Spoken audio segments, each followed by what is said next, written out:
lovely day.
Hey skiers, I'm Jeff from Skiessentials.com. I'm Bob, how's it going? Bob and I thought we would take the opportunity presented by this beautiful weather to do a little bit of a different review. So we'll kind of do a backwards review today, talk a little bit more about performance up here.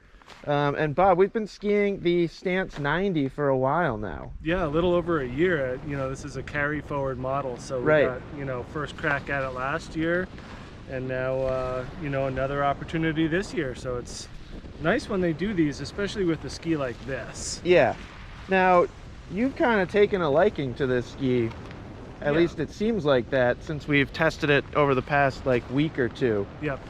So, you know, just to summarize, since we're not going to start in the studio, I put this ski in the category of like aggressive all mountain skis. Definitely. You know, there's two sheets of metal in here, or almost two sheets of metal. They use the twin frame, which we'll talk about back in the studio.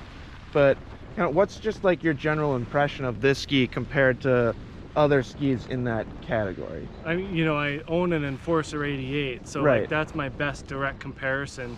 And in terms of like the construction, it's very similar. I think one of the biggest differences is the more rocker, less camber feel. Yeah, so I agree. You know, it's a little bit wider, you know, 90 underfoot. Yeah. But that, you know, it's a little bit more direct in the initiation and exit phases of the turn. Yeah. The Enforcer, even at 88 underfoot, can feel a little bit drifty at times. You know, once you get it locked into the turn, it's all there. But you know, this ski has a little bit better of initiation, I think, and then holds, you know, pretty smooth to the turn throughout the tail. And it also just has kind of more of a smooth feeling to it. Yeah, I'd say there's some forgiveness to it even. Yep, and it doesn't, you know, the tails aren't as stiff as the Enforcer, and we could probably say that about like the Brahma and the Kendo as well. Yeah. Those are two, you know, often comparisons that come up with this. So it's not nearly as kind of abusive or demanding as those. I agree, yeah, 100%. Upper tier Like I'm looking at the ski you have sticking in the snow right now, and you can see the amount of tail rocker back there.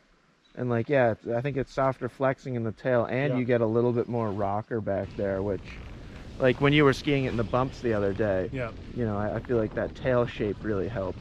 Yeah, and the flex. Yeah. You know, it's just a little bit more forgiving. So if you're, you know, if you don't want to be on it 100% of the time, you know, this is it's a good option. Yeah, absolutely. Probably great ski for around here at Stowe. I could see this being a daily driver for a lot of people that ski here. Yep. Yeah, it should be. You know, there's a lot of skiers here that are maybe on that next step up for stiffness or something a little bit wider. Yep. You know, it's hard to talk about this without talking about the Stance 96. Yep. And you know, that's kind of where you would take your one ski quiver, I would think, around here, that mid 90s. You know, this is a good daily driver, but I would want to complement it with something wider. Ski, which makes sense, you know, thinking about like Salomon's lineup. Yeah. You know, you get something like this and then like a QST 98. Yeah. and you're golden. Right. Or you get this and a QST 98 and a QST blank and you're set for whatever. You could just buy all the Salomon skis. You could get an S-Force Bold too, and then, but no, it does feel like it complements their other skis. Yeah. And I think it does it with like a Salomon feel. Yeah.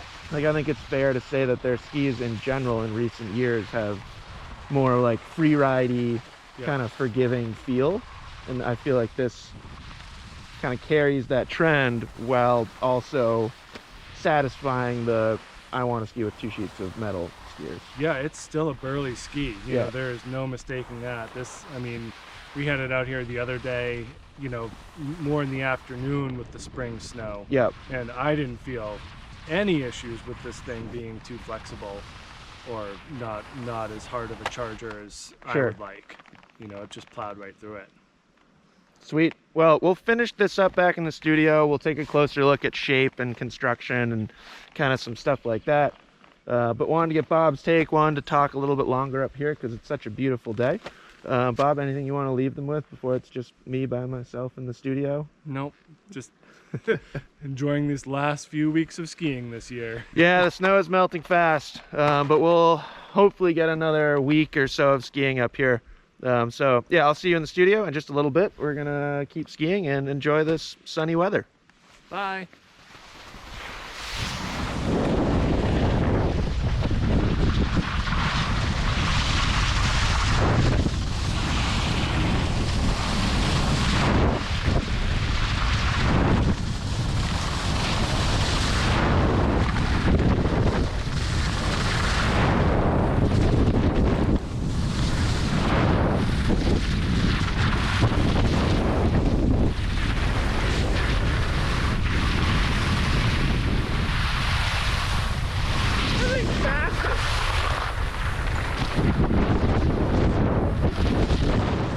Hey skiers, here we are back in the studio to wrap up this review of the Salomon Stance 90. I hope you enjoyed the longer intro. Just thought it was such a nice day that Bob and I would spend a little bit longer up on the hill talking about it. So here it is. I've been skiing the 176. Bob's been skiing that 188 over there. There is a length in between those two at 182, which I'll talk about in a little bit. But before we get into a little bit more on performance and recommendations and stuff like that, let's just kind of talk about its construction. We have done Stance 96 and 102 reviews, so if you've seen those, the construction is the same. We get a full poplar wood core, we get 2 sheets of metal, and they call it metal twin frame. Basically, the metal along the base is just a full sheet of metal, and then along the top they have kind of these windows. So they're kind of removing some metal from the ski in the tips and the tails, or rather like the mid body of the tips and the tails. And in that spot there's Salomon's kind of classic CFX material, so that carbon and flax combination. So yeah, you know, wood core, full wood core, vertical sidewalls, 2 sheets of metal, puts it squarely in that like aggressive, advanced, expert level, all mountain category. But as Bob and I were talking about, and you know, or Bob specifically was talking about in the intro, it does have a little bit of a different feel. Pretty long camber profile in this ski. You know, it's kind of interesting because it doesn't feel, it feels a little, like I think it feels like it has more rocker when you ski it. So camber is about from one hand to the other. I think that the tail rocker is kind of an important thing to note. You know, there is like a decent amount of tail rocker back there, which I think definitely changes its performance a little bit. And not like the craziest, stiffest flex pattern. You know, it's got some give to it. Like if we flexed it right next to a Brahma or, you know, a Kendo or multiple other skis in that category, I do think the Stance has just more of a forgiving flex, which you probably saw. I already put that footage in earlier in the video of that slow motion shot of Bob like smacking into the mogul, and you can see the tip just really flex. So it gives them a pretty darn cool feel. So that's pretty much it for construction and shape. You know, it's not like that complicated. It's fairly straightforward. I also think it's worth noting that this 176 has an 18-meter turn radius, so a little bit on the bigger side of turn radii in this category. It kind of feels like the average turn radius in skis like this have been shrinking a little bit. Like the Enforcer 88, like Bob was kind of comparing to in the intro, that has a shorter turn radius, so more of like a snappy feel, at least when you're in a carving turn. But the Stance makes really good kind of big arcing carving turns. It's got its own feel when you're just linking carving turns on firm snow. We've actually skied it in a lot of soft snow recently, but when you have a lot to push against, you can get it to flex a lot. So it's just kind of a different way of skiing compared to a ski with a shorter turn radius. Like, this allows you to kind of just sit back and ride the ski, and it'll make just those big arcing turns, but then it also kind of gives you the ability to flex this portion of the ski into a shorter turn. I had a lot of fun on them. Like I said, I've been skiing this 176. I will say that I did kind of find, just with the rocker profile and the flex pattern, I found not necessarily a limitation, but when I was trying to ski fast through, like, we had one day that was kind of like refrozen snow, like it thawed and then froze overnight, and they weren't able to like groom it out perfectly, so it was firm but kind of bumpy. There were moments then where I would have preferred the 182. So kind of interesting, and I think that's a good takeaway on these skis is, like, take a direct comparison to the Kendo 88, which in my opinion, is the closest comparison to this ski. They have very similar construction. They have just a similar feel overall. In the Kendo, I generally prefer the 177. So I thought it was interesting to test this 176, but I'd say in this ski, I would prefer bumping up to the 182 for just a little bit more, like, limitless, go fast. You know, it would track a little bit better through choppy snow conditions, stuff like that.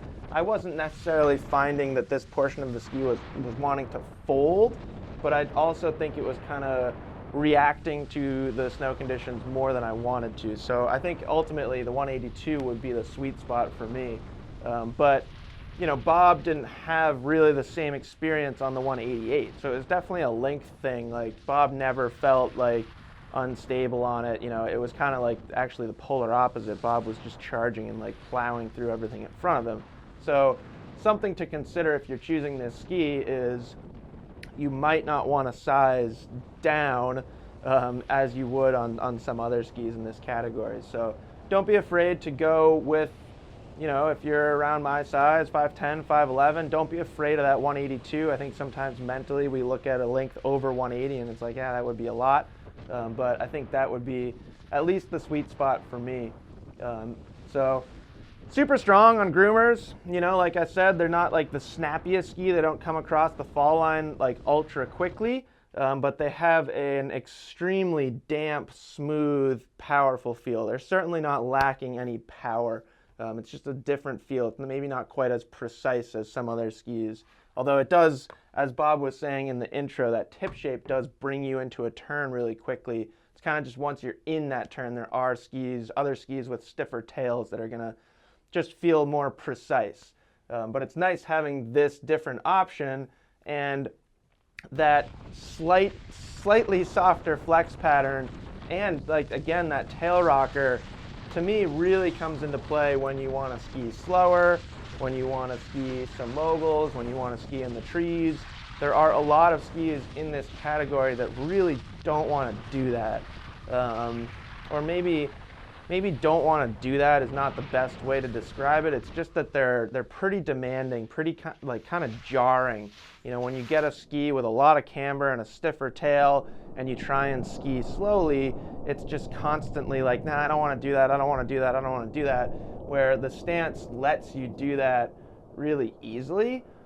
So I think that's probably its highlight, or probably what makes it stand out amongst this category, is that you still get the high levels of vibration damping, of power, of stability, of all that stuff, but you get a more forgiving ski overall, a more compliant flex pattern, a ski that's more fun, feels a little bit more agile than a lot of skis in this category, which I think is really cool. And it was fascinating watching Bob ski bumps on it. There are definitely skis out there with 2 sheets of metal where it wouldn't have been as smooth.